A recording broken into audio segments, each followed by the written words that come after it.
안녕하세요. 저는 서울 근교에 살고 있는 40대를 바라보고 있는 여자입니다. 저는 결혼 생활을 하는 동안 큰 아픔을 여러 번 겪게 되었는데요. 처음엔 갑자기 닥쳐온 불행으로 마지막엔 이혼을 결심하게 되는 아픔을 경험하고서 이혼까지 하게 되었네요. 그러면 제가 어떻게 이혼까지 하게 되었는지 한번 들어보실래요? 저와 남편은 20대 중반쯤에 소개팅으로 처음 만난 사이였어요. 첫 만남은 썩 좋진 않았어요. 아니, 좋지 않았다기보다 서로가 서로에게 마음이 없어 큰 인상을 남기지 않았다가 더 정확하겠네요. 그렇게 저흰 소개팅 자리에서 밥만 먹고 헤어진 후 서로를 잊고 살았어요. 그렇게 시간은 흘러 저흰 30대가 되었고 우연히 회사에서 다시 만나게 된 것이었죠. 그런데 참 이상한 일이 일어났어요. 단 한 번의 만남 이후 몇 년이 지나 다시 남편을 만났는데 언제 어디에서 소개팅한 남자였는지 딱 떠오르는 것이 아니겠어요? 딱히 기억에 남을 만한 에피소드가 있었던 것도 아니었고 정말 조용한 분위기에서 밥만 먹고 헤어졌는데 말이죠. 남편 역시 저를 기억하고 있는지 회사에서 저를 보자마자 아는 척을 해오더라고요. 그래서였을까요? 평소에 운명론을 믿지도 않던 저였는데 이상하리만큼 운명이란 단어가 제 뇌리에 꽂혀 물 흐르듯 자연스럽게 마음이 가기 시작하더니 정신을 차려보니 결혼까지 한 사이가 되었더군요. 그렇게 한 결혼, 마냥 행복하진 않았습니다. 전 3번의 유산을 경험하게 되었고 저와 남편은 점점 지쳐갔으니까요. 남편은 괜찮다며 저를 위로하고 달래주었지만 그런 남편 역시 점점 지쳐가는 게 눈에 보이더라고요. 그렇게 실망에 실망을 더해가던 어느 날, 남편이 도저히 버틸 수가 없었는지 저에게 이런 말을 해오더라고요. 여보, 우리 이제 그만하자. 더는 임신 때문에 우리 행복까지 깎아먹는 짓 그만해. 나 당신이 점점 지쳐가는 모습 보는 게 너무 힘들어. 그러니까 우리 이제 우리 행복만을 위해서 살자. 그래도 될까? 사실 나도 너무 힘들어. 그런데 부모님들은 어떻게 해? 많이 기다리고 계시잖아. 일단은 비밀로 해. 괜한 스트레스 만들지 말자고. 시간이 지나면 부모님들도 포기하시겠지. 그리고 우리 인생 우리가 사는 거지. 부모님들이 살아주는 것도 아니잖아. 그러니까 그런 걱정하지 말고 당신은 앞으로 당신 생각만 해. 포기하고 싶은 순간이 한두 번이 아니었기에 남편의 말이 참 고맙기도 반갑기도 하더군요. 그날 이후 저와 남편은 계속 다녀왔던 병원도 가지 않고 그저 자연 임신을 기다리며 마음 편히 지내려고 노력했어요. 다시 한번 기회가 닿아 임신이 된다면 참 좋은 일이지만 그렇지 않다면 우리 둘만 행복하게 살자고요. 그렇게 2년이 지난 어느 날 저에게 다시 한번 기적이 찾아왔습니다. 네, 자연 임신이 된 것이었어요. 이번엔 무슨 일이 있어도 기적처럼 찾아온 생명을 지키고 싶었기에 전 임신 사실을 알자마자 회사까지 그만두고 몸조리에 힘썼어요. 이미 3번의 아픔으로 인해 잃었을 때 허망함과 절망감에서 오는 슬픔을 누구보다 잘 알던 남편과 저는 조심 또 조심하며 지내고 있는데 문제는 다른 곳에서 일어났습니다. 그건 다름 아닌 시모의 입이었어요. 시모는 임신 사실을 알린 순간부터 계속해서 부정적인 말을 저에게 쏟아내더라고요. 어머님, 저 임신이에요. 임신? 너 이 소식 없길래 애 없이 살려나 보다 했는데 그건 아니었나 보네. 그래, 이번엔 몇 달이나 있다가 또 유산하려고 그러니? 처음엔 제 두 귀를 의심했습니다. 이게 3번 유산한 며느리한테 할 말이라고 생각하시나요? 놀랍게도 시모는 저에게 이런 말을 했고 더 놀라운 것은 그 뒤로 이어진 시모의 말들이었어요. 어머님, 그게 무슨 말씀이세요? 어떻게 그런 말씀을 하실 수가 있으세요? 뭐 틀린 말 있니? 매번 임신만 하면 뭐해? 출산을 못하는데. 말 나온 김에 물어나 보자. 도대체 뭐가 문제이길래 임신만 했다 하면 유산을 하니? 다른 집 며느리들은 몇씩 잘 만났던데. 내 친구들은 며느리한테 이제 그만 좀 낳으라고 했다 그러더라. 그럴 때마다 내가 참 할 말이 없어서. 내 아들씨가 이상이 있을 리는 없고 네 몸이 문제겠지. 그러니까 요즘 며느리 들이기 전에 건강검진 싹 시켜서 데리고 온다고 그 난리들이지. 이렇게 하자 있는 물건인 줄 꿈에도 모르고. 시모는 저를 보고 하자 있는 물건이라고 하더군요. 그 순간 마음이 얼마나 울컥하는지 정말 어른만 아니라면 욕을 한 바가지 해주고 싶은 심정이었어요.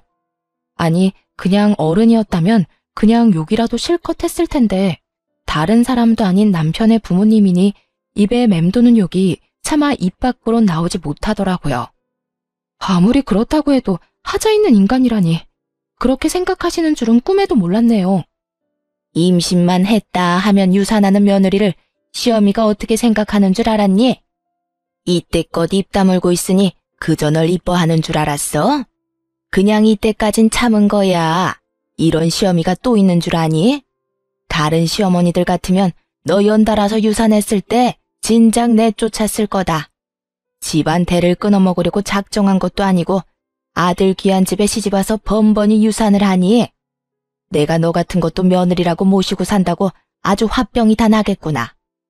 시모는 그동안 이 말들을 저에게 하고 싶어서 어떻게 참았을까 싶을 정도로 저에게 막말과 폭언들을 쏟아내더군요. 가만히 시모의 말을 듣고 있던 저는 결심했습니다. 저 역시 이젠 더는 참고만 있지 않겠다고요. 아, 그랬어요? 그러면 하자 있는 며느리는 어머님 화병 방지를 위해서 무사히 출산할 때까진 시댁에 발걸음도 하지 않도록 할게요. 괜히 제사 생신 명절에 시댁 가서 설치다가 또 유산이라도 하면 어머님 화병으로 쓰러지지 않겠어요? 그러면 그런 줄 아시고 전화 끊어주세요. 어머님께 좋은 말들을 너무 많이 들어서 그런지 배가 당겨서 좀 쉬어야 하겠네요. 들어가세요. 저는 전화를 끊어버렸고 제 말에 화가 머리끝까지 난 시모에게서 전화와 문자가 쉴 새 없이 왔지만 전 다 무시해버렸습니다. 그리곤 시모에게 말한 것처럼 정말 시댁의 발길을 끊어버렸고요. 저는 다시 한번 찾아온 기적 같은 아기를 지켜야 했을 뿐만 아니라 저를 하자 있는 인간이라고 그것도 제게 직접 말하는 시모와 더는 사이좋은 고부관계를 이어나가는 것이 의미 없다고 생각했기 때문이죠. 뭐 그전에도 그렇게까지 사이좋은 고부관계는 아니었지만 이 사건이 발화점이 되어버렸던 것이었죠. 그 후로도 시모는 끈질기게 연락을 해왔고 어쩌다 통화라도 되는 날이면 안부를 묻기는커녕 좋지 않은 말들로 제 신경을 긁어놓기가 일쑤였죠. 전 결국 시모의 연락을 피하기 시작했고 상황이 그렇게까지 되자 남편에게 연락해 한바탕 난리를 쳤는지 남편의 입에서도 말이 나오기 시작하더군요. 처음엔 시댁엔 발걸음도 하지 않겠다는 제 뜻을 적극적으로 지지해줬던 남편이었는데 시모의 곡소리엔 어쩔 도리가 없는 것인지 저를 설득하기 시작했어요. 시모의 생일을 며칠 앞둔 날, 남편은 다른 때보다 좀 더 간절하게 저에게 부탁을 해왔습니다. 여보, 엄마 생신 얼마 안 남은 거 알지? 제사는 그렇다 치더라도 생신은 가야 하지 않을까? 아, 당신은 내가 참석했으면 좋겠어? 어머님이 또 나한테 얼마나 모진 말을 할 줄 뻔히 알면서도. 그건 내가 엄마한테 잘 말해뒀어. 당신한테 다신 그런 말 같지도 않은 말 하면 나도 영 끊어버릴 거라고. 그러니까 날 믿고 마지막이라는 생각으로 참석해주면 안 될까? 이대로 영영 영 끊고 살 수도 없을 테고 이쯤에서 못 이기는 척 참석하면 엄마도 아무 말 하지 않을 거야. 생각할 시간을 좀 줘. 당신 마음도 이해가 안 되는 건 아닌데 나도 워낙 어머님께 받은 상처가 커서 쉽사리 결정이 안 서서 그래. 이해해. 그러면 생각해보고 이야기해줘. 고민되더라고요. 남편의 말처럼 영영 연을 끊고 살 순 없다는 생각이 들긴 했으니까요. 그때까진 시댁과의 연을 영영 끊어버릴 생각은 전혀 없었기에 고민은 더욱 깊어만 갔고 깊게 고민해본 끝에 결국 참석하기로 했어요. 나 내일 어머님 생신 참석할게. 선물은 준비했어? 아직이면 내가 오늘 나가서 준비할까? 아니, 그냥 용돈 좀 드리지 뭐. 당신은 몸만 가면 돼. 당신이 참석하는 것 자체가 선물이지 뭐. 그러면 내일 저녁에 퇴근하고 데리러 가면 되는 거지? 아니야. 방향도 다른데 뭐하러. 그냥 내가 택시 타고 식당으로 갈게. 정말 고마워. 어린아이처럼 좋아하는 남편의 모습을 보니 마음을 돌려먹길 잘했단 생각이 들더군요. 그래서 전 이왕 참석하기로 한 거 시모가 무슨 말을 하든지 간에 한 귀로 듣고 한 귀로 흘려보내기로 했습니다.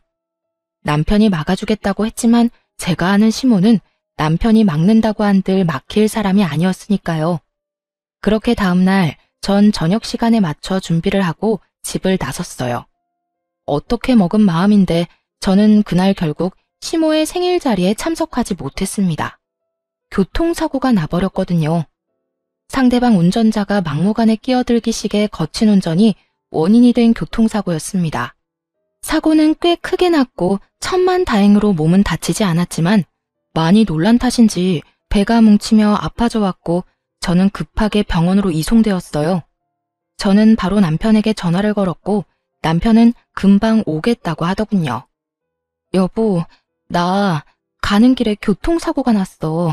지금 구급차 타고 내가 다니던 병원으로 가고 있는데 나 너무 무서워. 배가 너무 아파. 잘못되면 어떡해? 뭐? 어쩌다가 많이 아파? 괜찮을 거야. 괜찮아. 일단 내가 지금 병원으로 갈 테니까 걱정하지 말고 가 있어. 내가 금방 갈게. 정신없이 병원에 도착해 진료를 받으니 다행히 많이 놀랐을 뿐 아기와 저는 괜찮다고 하더군요. 일단 너무 놀란 것 같으니 수액을 맞으며 진정도 할 겸 한숨 푹 자라고 하더군요. 저는 알겠다고 했고 혹시 모르니 입원을 해서 며칠 지켜보기로 했어요. 그렇게 전 입원을 하고 병실에서 수액을 맞으며 남편을 기다리다 잠이 들었습니다. 한참 잠을 자고 있는데 얼굴에 차가운 무언가가 확 뿌려지는 느낌이 들었어요. 전 화들짝 놀라 일어났고 그곳엔 얼굴까지 붉히며 씩씩거리는 시모와 그런 시모를 뜯어말리는 남편이 있더군요. 엄마, 갑자기 왜 그래? 왜 이 사람한테 커피를 들이붓냐고. 몰라서 물어? 이 고약한 것 좀 봐라. 시어머니 생신에 오기 싫어서 교통사고 났다고 거짓말하고 잠이나 꿀꿀 자는 꼴을 좀 보라고. 이 꼴을 보고도 내가 가만히 있으랴? 속이 부글부글 끓어서 속도시킬 겸 차가운 걸로 샀더니 이럴 줄 알았으면 뜨거운 커피를 살 걸 그랬어. 이 고약한 것 뜨거운 맛을 보여줬어야 했는데. 시모는 제가 교통사고가 났다는 것조차도 믿지 않는 것 같더라고요. 그저 제가 시모의 생일 자리에 참석하기 싫어 거짓말을 했다고 믿어 의심치 않는 듯 했어요. 거기에다 제 연락을 받은 남편이 식사 자리에서 뛰쳐나와 버렸으니 자신의 생일을 망친 것에 화가 단단히 나 보이기도 했고요. 화가 단단히 난 시모는 수액까지 맞으며 잠든 저를 보며 꾀병이라 생각해버렸고 그대로 제 얼굴에 들고 있던 아이스 아메리카노를 확 부어버린 것이었죠. 사람이 아무리 화가 나도 해도 되는 짓이 있고 안 되는 짓이 있지. 하물며 모든 것이 자신의 오해에서 비롯된 일인데 어떻게 이딴 짓을 할 수가 있을까 싶더군요. 거기에다 홀몸도 아닌 임산부에게요. 그래서 시모에게 한마디 쏟아내고 싶은데 입이 떨어지질 않더라고요. 시모가 무서워서였냐고요? 아니요, 전혀 무섭지 않았어요. 그저 너무 황당해서 말이 안 나오더라고요. 남편은 저를 닦아주며 시모에게 계속 화를 내고 있었고 시모는 남편의 말을 깡그리 무시한 채 끊임없이 저에게 욕을 쏟아내고 있었습니다. 그야말로 총체적 난국인 상황이었죠. 그렇게 차마 두 눈 뜨고 볼 수 없는 상황이 이어지고 있는 와중 시모는 아무 말도 하지 않고 눈만 껌뻑이고 있는 제가 또 불만이었는지 저에게 온갖 막말을 하며 제 머리를 향해 손을 뻗어왔습니다. 남편은 시모의 손을 꽉 잡은 채 저에게서 어떻게 해서든 떨어뜨려 놓으려 애쓰고 있었어요. 결국 남편의 힘에 시모는 떨어져 나갔지만 이미 늦은 일이었습니다. 시모가 떨어짐과 동시에 배가 익숙한 느낌으로 아파져 오더라고요. 직감적으로 알았던 것 같아요. 아, 또 유산이구나 하고요. 이런 저의 예상을 뒷받침하듯 침대 시트는 젖어갔고 급하게 의료진 분들이 오셔 응급처치는 무사히 마쳤지만 전 결국 유산을 하고야 말았죠.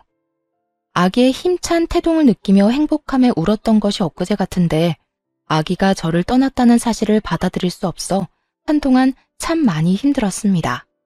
이런 상황에서도 사과 한마디 없는 시모의 태도에 전 더 큰 분노를 느끼고 있었죠.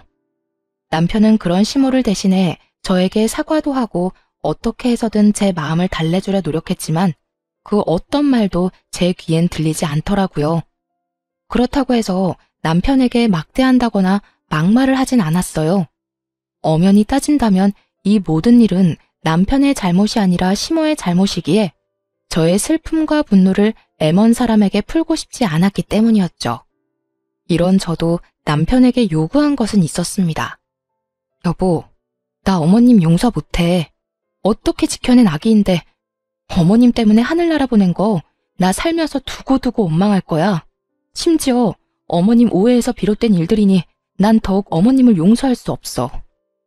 그럴 일도 없겠지만 만약 어머님이 갑자기 정신 차려서 무릎 꿇고 빈다고 해도 난 용서할 마음 없으니까 당신도 앞으론 나 설득할 생각 하지 마. 알겠어. 내가 진짜 미안하다. 내가 그날 엄마를 잘 보고 있었어야 했는데, 아니, 애초에 병원은 나 혼자 갔어야 했는데, 미안해. 아니야. 당신 입장 이해하고, 그날 병실에서도 당신이 어떻게 할 방도 없었다는 것도 이해해. 단지, 난 이제 어머님은 보고 싶지도, 어머님 목소리도 듣고 싶지 않으니까, 앞으로 어떤 이유에서든 어머님이 나한테 연락하는 일은 없었으면 좋겠어. 당신이 중간에서 그 정도는 알아서 처리해 줄 수 있지? 알겠어. 그건 걱정하지 마. 정말 미안해. 남편은 알겠다고 하며 끝까지 진심 어린 사과를 해오더라고요. 남편도 많이 속상하고 슬플 텐데 제 앞에선 그런 내색 한번 하지 못하고 고개를 숙여야만 하는 남편이 때론 안쓰럽기도 하더군요. 전 그런 남편의 마음을 편하게 해주기 위해 남편을 향해 웃어주기도 하고 때론 남편에게 의지하는 모습을 보이기도 했습니다. 하지만 실상은 그저 혼자만의 아픔의 시간을 보내고 있었죠. 처음엔 주로 몸 회복에 시간을 보냈고 몸 회복이 되고 난 후부턴 남편과 여행을 다니며 마음 회복에 힘썼어요. 그렇게 1년이 지났을 무렵 남편과 전 결혼 이후 최고로 사이가 좋은 때를 보내고 있었습니다. 하지만 그런 시절도 잠시 남편의 퇴근이 점점 늦어지더군요. 그 당시 일이 바쁜 것도 사실이었고 진급도 앞두고 있던 시기이기도 했고요. 일이 바쁘다 보니 퇴근은 늦어졌고 그렇다 보니 남편은 늘 피곤함에 찌들어 살았어요. 그런 와중에 출장도 잦아지더군요. 처음엔 같은 회사를 다녔으니 출장이야 가끔 급하게 가야 하는 일도 있다는 것을 잘 알고 있던 터라 대수롭지 않게 여겼지만 그런 일이 잦아지니 아무래도 의심스러운 마음을 지울 수가 없는 상황이었어요. 그래서 전 혹시나 하는 마음에 회사를 다닐 때 친하게 지내던 동료에게 연락을 해 은근히 떠보았고 그 결과 남편의 출장이 잦아진 것이 맞다고 하더라고요. 하지만 확인을 했음에도 불구하고 불안한 예감은 쉽사리 사라지지 않았고 그 불길한 예감이 맞았다는 사실을 알게 된 건 얼마 지나지 않은 어느 날이었습니다. 그날도 갑자기 집으로 돌아온 남편이 숨쉬듯 자연스럽게 출장을 이야기를 꺼내더군요. 여보, 나 또 출장 가. 이번엔 좀 길게 갈 것 같아. 한 일주일 정도? 일주일이나? 요즘 회사에 무슨 일 있어? 무슨 출장을 이렇게나 자주 가? 무슨 일은 그냥 급하게 처리해야 하는 일들이 많아서 그래. 가서 일정 빨리 마무리하면 더 짧아질 순 있겠지만 스케줄상 아마 일주일 채워야 될 것 같긴 해. 그러니까 당신도 마음 편히 일주일이라고 생각하고 있어. 알겠어. 가서 술 너무 많이 먹지 말고 끼니 꼭 챙겨 먹고. 알겠지? 남편은 얼마나 신이 났는지 짐가방을 싸 집을 나서며 콧노래까지 부르더군요. 그 모습에 저는 이상함을 넘어 수상하다는 생각을 강하게 했고 바로 흥신소에 의뢰해 남편의 뒷조사를 하기로 했습니다. 사실 당장이라도 제가 직접 남편의 뒤를 쫓고 싶은 마음이 굴뚝이긴 했지만 그럴 순 없는 노릇이었어요. 혹여 제가 뒤를 쫓다 들키기라도 하는 날엔 남편이 절 어떻게 생각하게 될지 상상만으로도 끔찍한 지경이었기 때문이었죠. 그렇다고 해서 이런 찝찝한 기분으로 계속 살 순 없는 노릇이었기에 의뢰를 했던 것인데 며칠 뒤 흥신소에서 알려준 사실은 충격적이었습니다. 우선 남편분이 외도를 저지르고 있던 것이 맞더라고요. 예상하셨던 대로 이번엔 출장이 아닌 여행이더라고요. 그런데 좀 특이한 게 동행하신 분이 또 계세요. 그건 아무래도 직접 보시는 게 나으실 것 같아 따로 묶어서 보내드릴 테니 확인해 보세요. 아직 며칠 남았으니 더 지켜보다 특별한 일 있으면 다시 연락드리겠습니다. 전화를 끊고 받은 사진들과 정보들은 정말 제 입이 떡 벌어지기에 부족함이 없더군요. 상간녀는 남편의 회사에 다니고 있는 20대 여자로 회사 사장 조카라고 하더군요.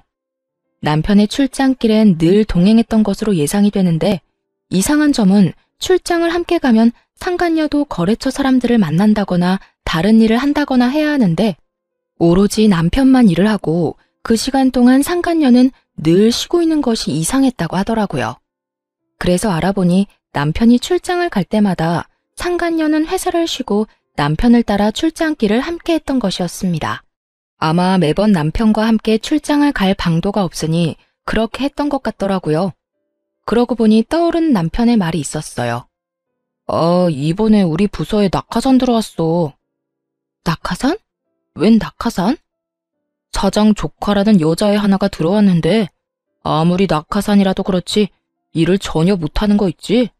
어떻게 기본 지식도 없는 핏덩이를 우리 부서에 넣을 수가 있어. 진짜 짜증나서 일할 맛 안 난다니까. 핏덩이라고 칭하며 욕을 해대더니 그 핏덩이와 외도나 저지르는 꼴이라니 정말 구역질이 다 나올 지경이더라고요. 거기에다 두 사람이 만난 시기 역시 참 충격적이었어요. 정확한 시기는 알 수 없으나 두 사람의 대화와 회사에 알아본 시기로 추측해보건대 적어도 몇 달은 되어 보인다고 하더라고요. 몇 달 전이라고 함은 남편과 한창 사이가 좋을 때로 저는 아무것도 모르고 남편에게 고마워하며 남편에 대한 애정을 키워나갈 때 남편은 외도나 저지르고 있었다니 정말 치가 떨려오더군요. 거기에다 정말 가관인 건 뭔지 아세요? 흥신소 직원분이 말했던 또 다른 동행인이 다름 아닌 시모였단 사실이었습니다.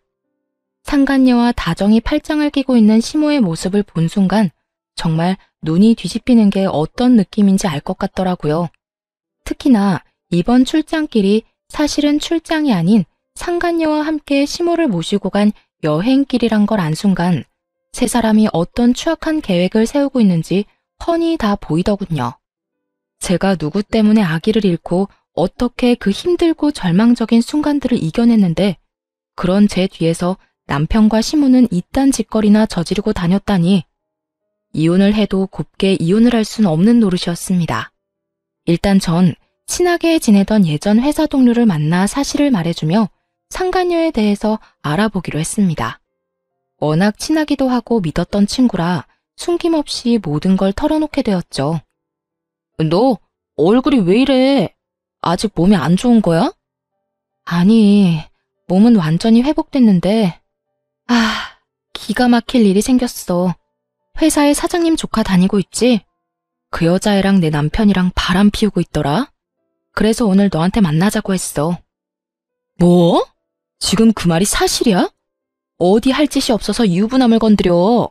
어쩐지 눈웃음 살살 치고 다니더라니. 와, 현욱 씨가 바람 피울 줄은 진짜 상상도 못했다. 아마 사장 조카라는 게 크게 한몫을 한 것 같더라. 처음엔 어린 핏덩이 낙하산이라고 하면서 싫어했었거든. 그런 인간이 왜 갑자기 사랑하는 마음이 생겼겠어? 어떻게 해서든 사장 조카 줄 잡고 성공하고 싶어서 그런 거 아니겠어? 아무래도 회사를 물려받는다는 소문이 돌고 있긴 하지. 그 소문 진짜야? 와, 너무 억울해서 말이 안 나오네. 이혼하면 그년이랑 하하호 잘 먹고 잘 살 거 아니야. 억울해서 미치겠다 정말. 그렇게 될 것 같으면 내가 이렇게 웃고 있겠어?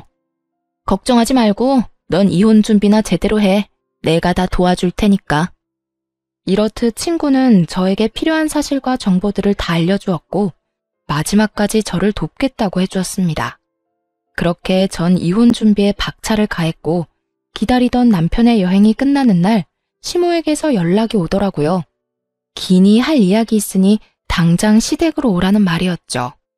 시모의 전화를 끊자마자 남편 역시 문자로 시댁에 먼저 가 있을 것이니 바로 오면 된다고 하더군요. 전 마음의 준비를 단단히 하고 시댁으로 향했죠. 오늘도 안 오면 어떻게 하나 했더니 뭐하고 성게야? 천장 안 무너지니 얼른 앉거라. 그래, 여보, 여기 앉아. 시모는 제 얼굴을 보는 것 자체가 짜증이 치밀어 오른다는 듯 저에게 신경질적으로 굴었고 남편은 저의 눈치를 살피고 있더군요. 저는 거실에 자리를 잡고 앉았고 제가 앉음과 동시에 남편과 시모가 준비한 말을 꺼내기 시작하더군요. 여보, 미안해. 내가 정말 당신한테 이러면 안 되는데 나 이제 당신 사랑 안 해. 우리 이혼하자. 그래, 나도 너 같은 며느리 더는 우리 집 가족으로 둘 생각 없다. 애를 못 낳으면 시댁에 자락이라도 하든가. 이건 뭐 며느리를 들인 건지 상전을 모신 건지. 이 와중에 위자료를 주기 싫어 애쓰는 두 사람의 모습을 보니 정말 화가 치솟더라고요. 거기에다 아기를 못 낳게 만든 사람이 누군데 저딴 말을 짓거릴 수가 있는 것인지 이해도 되지 않았고요. 애를 못 낳긴 했죠. 어머님 때문에요.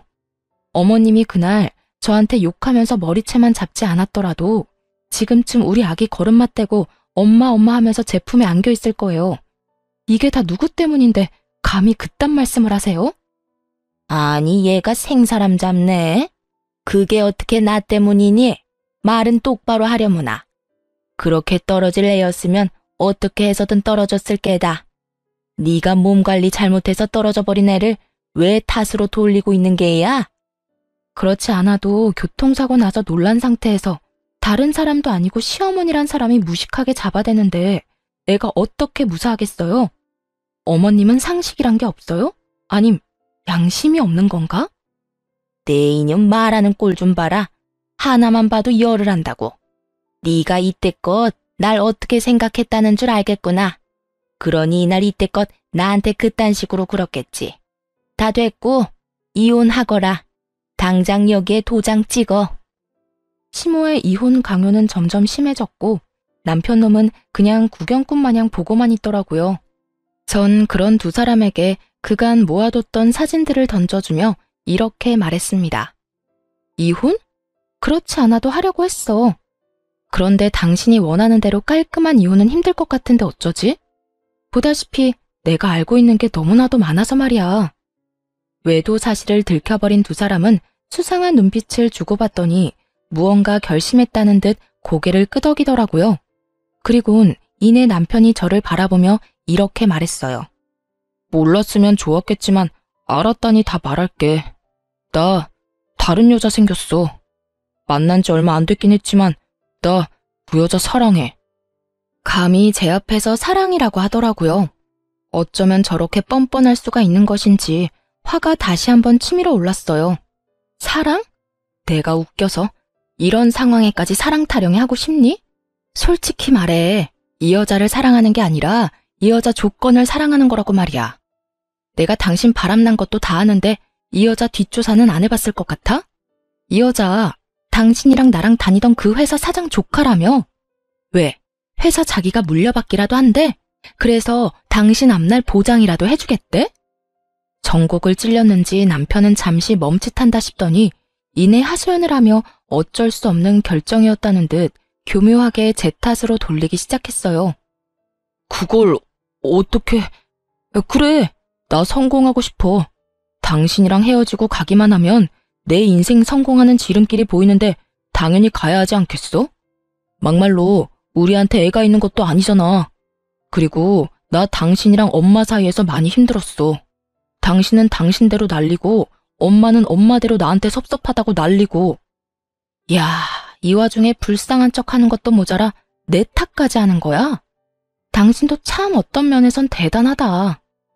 당신 탓을 하려는 게 아니라 그냥 나도 내 나름대로는 힘들었단 말을 하는 거야. 이해까진 바라지 않지만 그저 알아만 달라는 거라고. 알아달라는 자체가 뻔뻔한 짓이야. 알아? 그래서 그 여자는 당신 엄마 좋대? 그래서 여행까지 같이 갔나? 끝없이 몰아붙이는 저를 향해 남편은 될 대로 되라는 듯 짓거리며 마지막 합의안을 제시했어요. 그래, 그 여자는 남들이 친딸이냐고 오해할 만큼 우리 엄마랑 사이 좋더라. 엄마랑 잘 지내주니까 지내는 며칠 내내 나도 마음이 편했고. 그러니까 이혼해. 당신이 이혼만 해주면 지금 사는 집도 당신 명의로 해주고 위자료도 넉넉하게 챙겨줄게. 그러니까 조용히 이혼만 해. 이런 상황까지 미리 생각해 본 적이 있는 듯 남편 놈은 막힘없이 조건들을 줄줄이 읊어대고 있더라고요. 그 말을 듣고 있으니 나쁘지 않은 조건이라 생각했어요.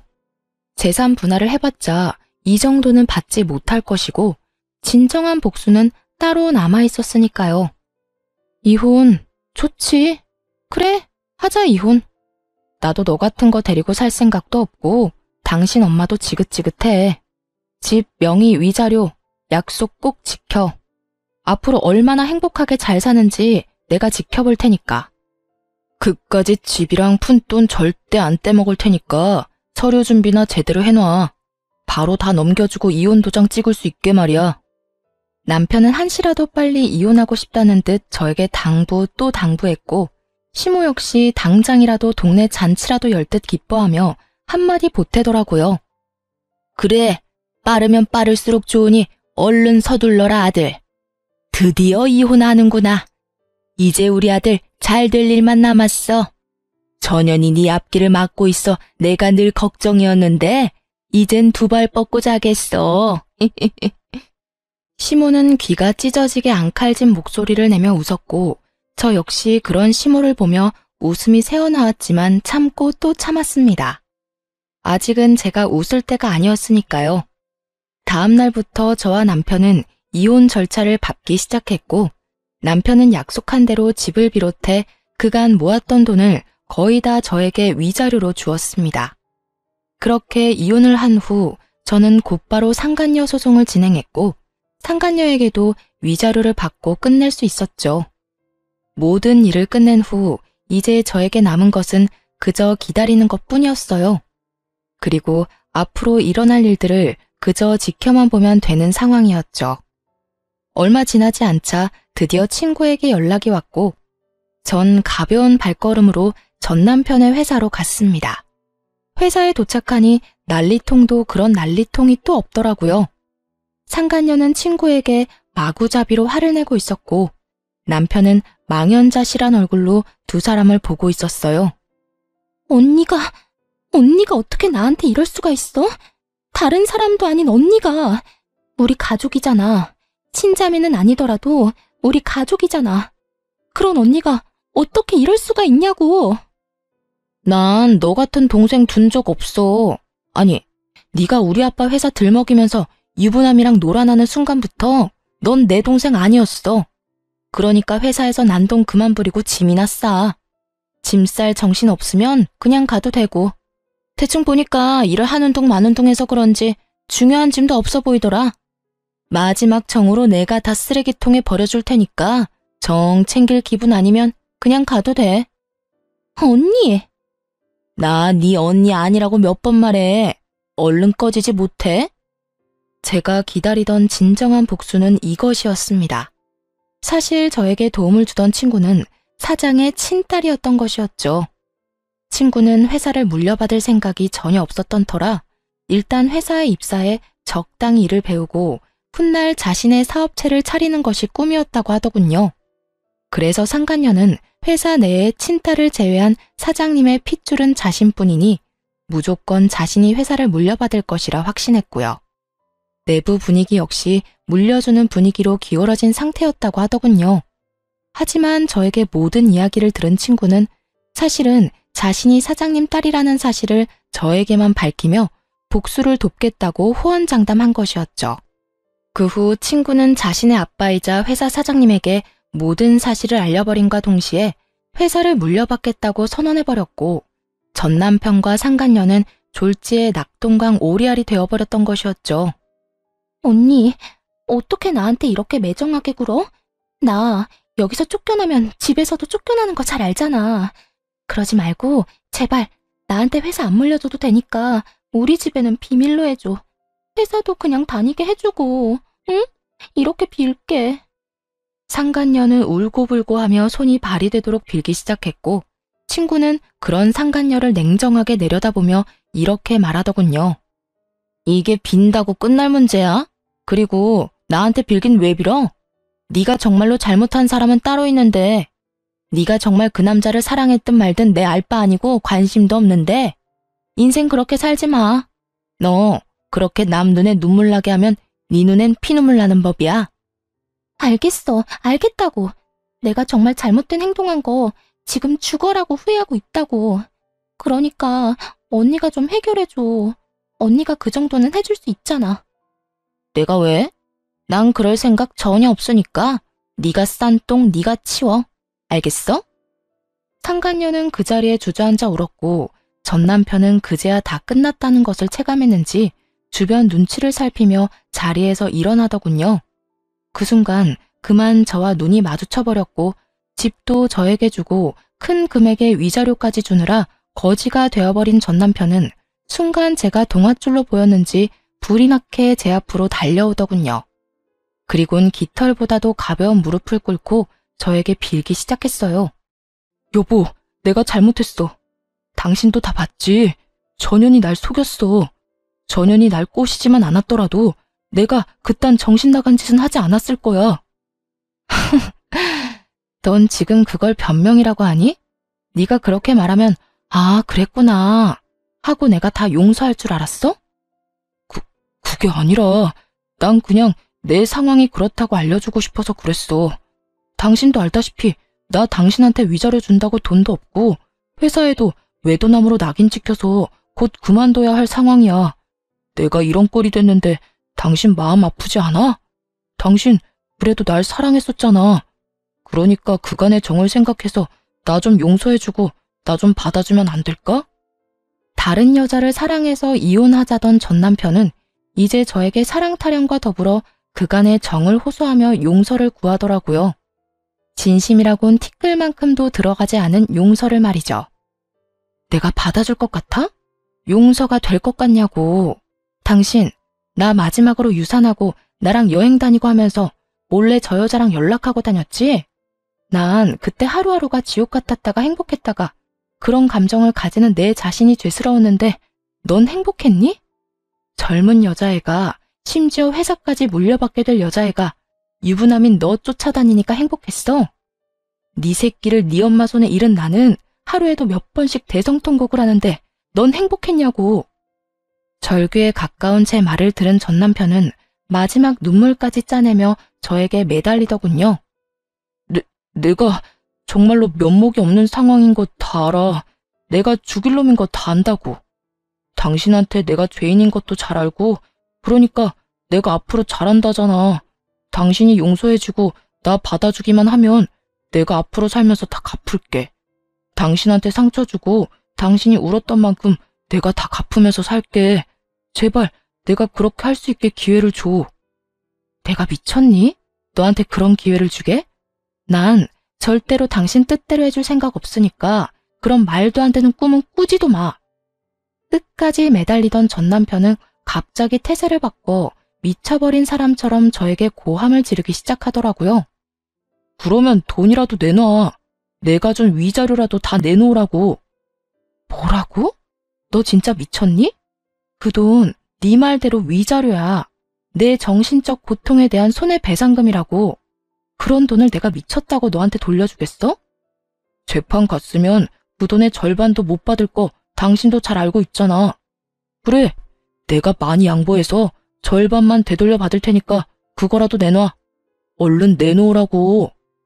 참다 못한 저는 고함을 지르는 남편의 뺨을 시원하게 날려버리고 말았어요. 그제야 정신이 조금 돌아왔는지 토끼 눈을 하고 저를 보더라고요. 이제 정신이 좀 드니? 지금처럼 정신 좀 차리고 살아. 앞으로 다신 보는 일 없도록 하자. 제발 부탁이다. 그렇게 전 회사를 나와버렸어요. 뒤에서 상간녀와 남편의 고함과 함께 우는 소리가 들려와 돌아서는 저의 발걸음은 더없이 가벼웠답니다. 그 후로 전 남편과 상간녀는 당연한 수순으로 회사에서 잘렸다고 하더라고요. 상간녀는 유부남과 놀아난 것도 모자라 이혼까지 시킨 사실이 본가에 다 알려져 돈 한 푼 없이 쫓겨났다고 하고요. 더 통쾌한 건 뭔지 아세요? 친구에게 전해 들었는데 오갈 데가 없어진 상간녀가 다른 사람도 아닌 전 시댁으로 찾아갔다고 하더라고요. 그 뒤론 상상이 되죠? 성질 하나 끝내주는 전시모가 짐까지 싸들고 온 상간녀의 머리채를 잡아 흔들며 내 아들 신세 망친 나쁜 년이라며 있는 욕 없는 욕을 다 했다고 하더군요. 걔도 참 웃기지 않니? 내가 자기 편이라도 들어줄 줄 알았는지 나한테 전화해서 울고불고 하며 하소연하는데 내가 기가 막혀서 난 그런 애랑 핏줄로 엮인 사실 자체가 부끄러운 사람이라고. 그나저나 너 진짜 이혼 잘했다 싶더라. 그딴 시모 밑에서 그 세월을 어떻게 버티고 살았어? 듣기만 해도 성질 대단하다 싶던데. 어떤 면에선 전 남편한테 고맙기도 해. 그놈이 바람 피워줘서 이혼할 거라 마음먹을 수 있었으니까 말이야. 아니었으면 난 지금까지 그놈의 사랑 타령하면서 그 집에서 온갖 스트레스 다 받아가면서 살고 있었겠지. 뭐 그렇게 생각하면 그렇기도 하네. 하여튼 너 계속 쉴 거야? 우리 회사 지금 비상인 거 알지? 와서 일 좀 안 할래? 복직하란 말이야. 넌 이 전 남편 일 집에서 도와주고 있었던 거 다 알고 있어. 그 아까운 실력 썩히지 말고 일 좀 해. 출근하는 게 좀 그러면 집에서 해도 되니까 잘 생각해봐. 아니, 생각하지 말고 그냥 무조건 해줘. 복수를 도와준 것만으로도 참 고마운데 이렇듯 친구는 제 앞날까지 도와주더라고요. 경력 단절인 제가 취업이 힘든 건 당연한 현실이었고 그렇다고 가게를 차릴 성격도 못 되는 걸 잘 아는 친구의 배려였죠. 전 친구에게 다시 한번 도움을 받기로 했고 그 후론 외주 일을 받아 일을 하게 되었어요. 외주라고 하기엔 출퇴근하는 직원과 다름없는 복지를 받는 터라 제 생활은 아주 만족스럽답니다. 특히 친구가 말했듯이 전 남편이 진행하던 일을 제가 마무리하며 그 공을 크게 인정받기도 했어요. 사실 전 남편의 일을 집에서 제가 도왔던 터라 크게 힘들진 않았는데 생각보다 더 큰 보상을 받게 되어 민망할 때도 있긴 하답니다. 전 여전히 만나는 사람 없이 혼자만의 삶을 만족하며 지내고 있습니다. 주변에서 소개를 해준다고들 하지만 혼자만의 삶에 워낙 만족하기에 다시 누군가를 만나고 싶은 생각이 전혀 없는 상태예요. 정확히는 내가 아닌 다른 사람에게 맞춰 사는 것도 싫고 내 감정보다 상대방의 감정에 더 신경을 쓰는 삶을 더는 살고 싶지 않다는 표현이 정확하겠네요.